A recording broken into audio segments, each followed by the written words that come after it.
Anda kembali lagi di Dua Sisi, saya akan lanjutkan diskusi malam hari ini. Sebelum saya ke Pak Amirsyah, saya mau ke Bung MK, masih bergabung bersama saya, MK? Selamat malam, Anggia.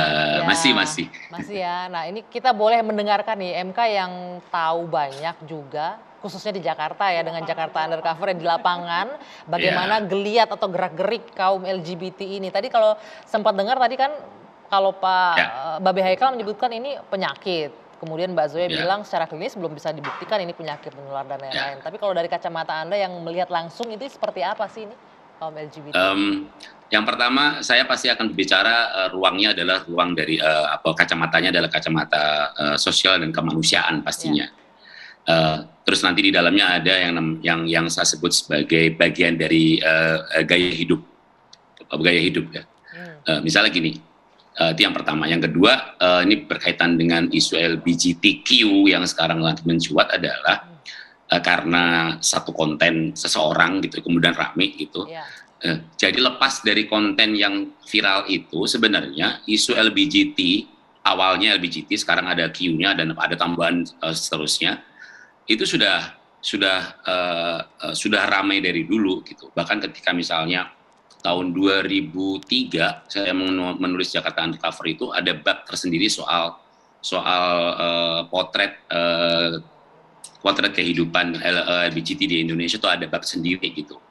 Itu berarti kan saya riset tahun sebelum itu kan berarti. Itu berarti saya riset sekitar tahun 96 97 gitu. Bagaimana kemudian saya masuk ke beberapa komunitas LGBT di Indonesia dan mencoba membuka ruang diskusi dan mereka dan saya diterima dengan baik gitu.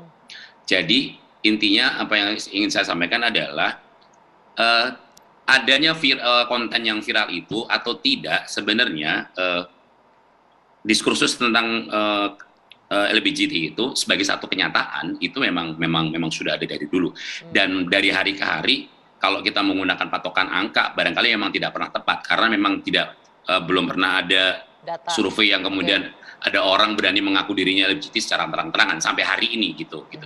Jadi kalau secara angka-angka mungkin agak repot akan menyebut berapa jumlah LGBT di Indonesia atau LGBTQ di Indonesia. Yang ketiga adalah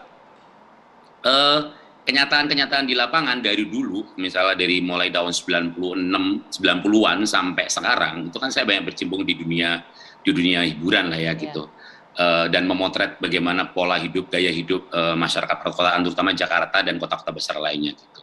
Kenyataan yang sekarang ada adalah gitu, dari dulu, dari tahun 90 sampai sekarang, apa yang bahwa mereka mungkin tidak menghindari apa yang kita sebut sebagai obrolan publik gitu atau yang sifatnya adalah terbuka, mereka akan menghindari bentuk pengakuan, menghindari pengumuman, menghindari pengakuan gitu bahwa lebih private mereka gitu ya, lebih tertutup begitu ya mungkin mereka ya, lebih pada zaman tertutup, dulu. lebih private gitu. Tapi itu kan secara status kan gitu. Tapi secara aktivitas mereka misalnya sekarang lah kalau potret sekarang di Jakarta gitu misalnya.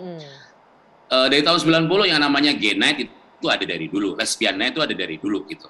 Sekarang sama. Jadi kalau hari apa nanti ada yang namanya gay night di beberapa tempat hiburan malam Jakarta gitu.